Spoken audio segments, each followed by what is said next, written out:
بسم اللہ الرحمن الرحیم۔ السلام علیکم ورحمۃ اللہ وبرکاتہ۔ محترم ناظرین، آج کی ویڈیو میں ہم آپ کو بتائیں گے کہ اگر بیوی بیمار ہو تو مرد اپنی جسمانی خواہش کیسے پوری کرے گا۔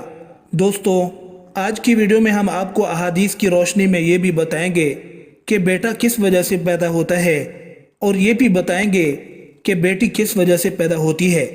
نبی اکرم صلی اللہ علیہ وآلہ وسلم کے آزاد کردہ غلام حضرت ثوبان رضی اللہ عنہ نے فرمایا کہ میں رسول اللہ صلی اللہ علیہ وآلہ وسلم کے پاس کھڑا تھا کہ ایک یہودی عالم حبر آپ صلی اللہ علیہ وسلم کے پاس آیا اور کہا، اے محمد صلی اللہ علیہ وسلم، آپ پر سلام ہو۔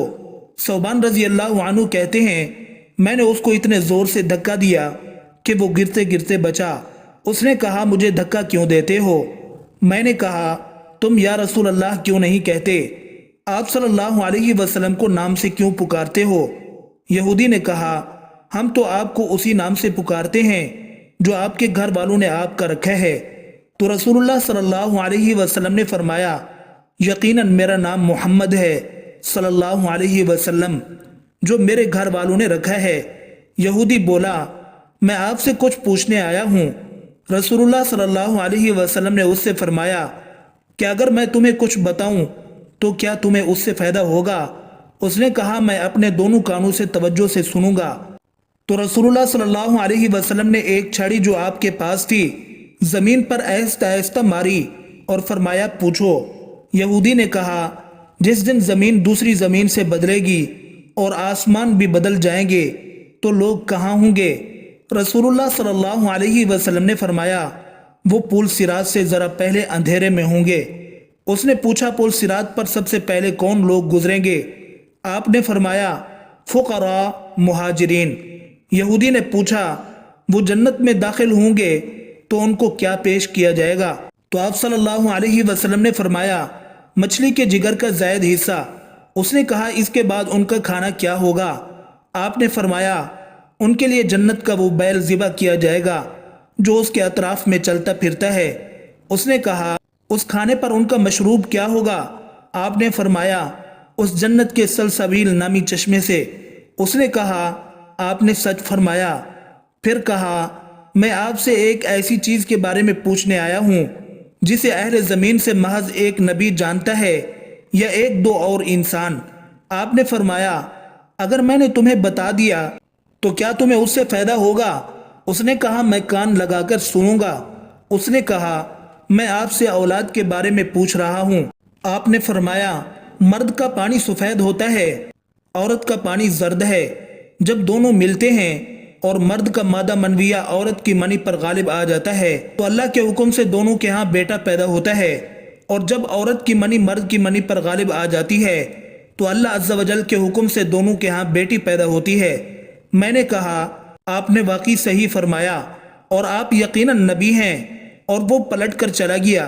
رسول اللہ صلی اللہ علیہ وآلہ وسلم نے فرمایا، اس نے مجھ سے جس چیز کے بارے میں سوال کیا اس وقت تک مجھے اس میں سے کسی چیز کا علم نہ تھا، حتیٰ کہ اللہ تعالیٰ نے مجھے اس کا علم عطا کر دیا۔ دوستو، ہم آپ کو یہ بتاتے چلیں کہ بیوی پر ہر جائز کام میں شوہر کی اطاعت کرنا لازم ہے۔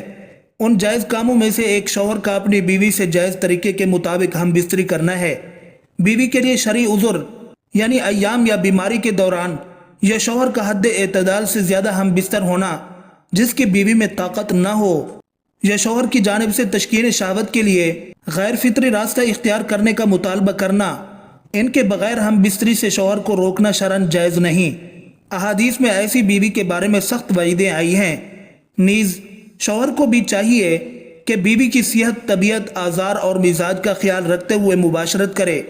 بیوی اگر حاملہ ہے اور اس کی طبیعت اس کی متحمل نہیں ہے یا ڈاکٹر نے احتیاط کا مشورہ دیا ہے تو شوہر کو اس کی رعایت رکھنی چاہیے۔ اگر بیوی میں شوہر کی جسمانی خواہش پوری کرنے کی طاقت نہیں ہے اور شوہر ایک سے زائد بیویوں کے درمیان عدل و انصاف کے ساتھ مالی اور جسمانی حقوق ادا کرنے کی طاقت رکھتا ہو تو اس کے لیے ایک اور نکاح کی اجازت ہوگی۔ باقی ہاتھ سے ڈسچارج ہونا ایک ناجائز اور باعث گناہ فعل ہے۔ اس کی حرمت قرآن کریم میں بھی بیان کی گئی ہے اور کئی احادیث میں بھی اس فعل بد پر وعیدیں وارد ہوئی ہیں۔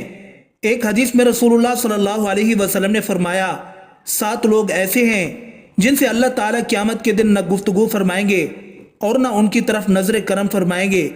ان میں سے ایک وہ شخص ہے جو اپنے ہاتھ سے نکاح کرتا ہے، یعنی ہاتھ سے شہوت پوری کرتا ہے۔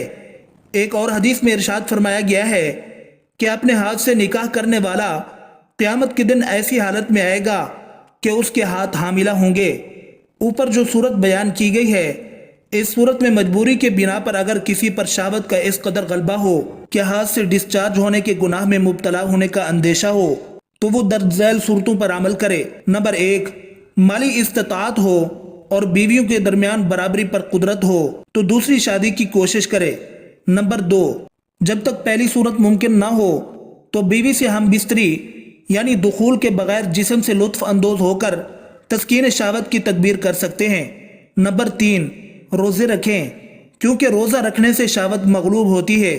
نمبر 4، ایسی غذائیں استعمال نہ کریں جن سے شہوت میں اضافہ ہوتا ہو، اور اگر معاملہ الٹ ہو یعنی بیوی کی جنسی تسکین نہیں ہو پاتی، مثلا ایک شادی شدہ عورت کے شوہر کا ایکسیڈنٹ یعنی حادثہ کی وجہ سے فالج کی بیماری ہو گئی ہے، اب وہ مرد اپنی بیوی کی جسمانی ضرورت پوری نہیں کر سکتا اور وہ عورت اس سے طلاق بھی نہیں لے سکتی، تو اس حال میں بیوی اپنی جسمانی خواہشات کیسے پوری کرے گی؟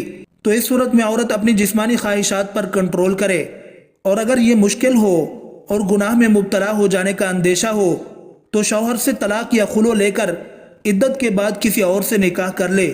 ایسی صورت میں شوہر کو بھی چاہیے کہ اسے طلاق دے دے اور اپنی خدمت و تیمارداری کے لیے کسی 50-55 سالہ عورت سے نکاح کر لے۔ حضرت انس بن مالک رضی اللہ عنہ سے روایت ہے کہ رسول اللہ صلی اللہ علیہ وسلم نے فرمایا، 7 آدمی ایسے ہیں جن کی طرف اللہ تعالیٰ قیامت کے دن نہ دیکھے گا اور نہ انہیں پاک کرے گا اور نہ ہی وہ ان کو جہان والوں کے ساتھ جمع کرے گا۔ وہ سب سے پہلے جہنم میں داخل ہوں گے جب تک کہ وہ توبہ نہ کر لیں۔ نمبر 1، ہاتھ سے جنسی تسکین کرنے والا۔ نمبر 2، لواطت کرنے والا۔ نمبر 3، لواطت کروانے والا۔ نمبر 4، جو شراب کا عادی ہو۔ نمبر 5، جو اپنے والدین کو مارے یہاں تک کہ وہ مدد کے لیے پکاریں۔ نمبر 6، جو اپنے پڑوسیوں کو تکلیف پہنچائے یہاں تک کہ وہ اس پر لعنت بھیجیں۔ نمبر 7، جو اپنے پڑوسی کی عورت سے زنا کرے۔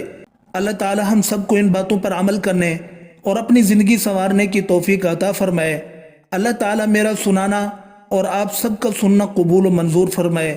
آمین ثم آمین۔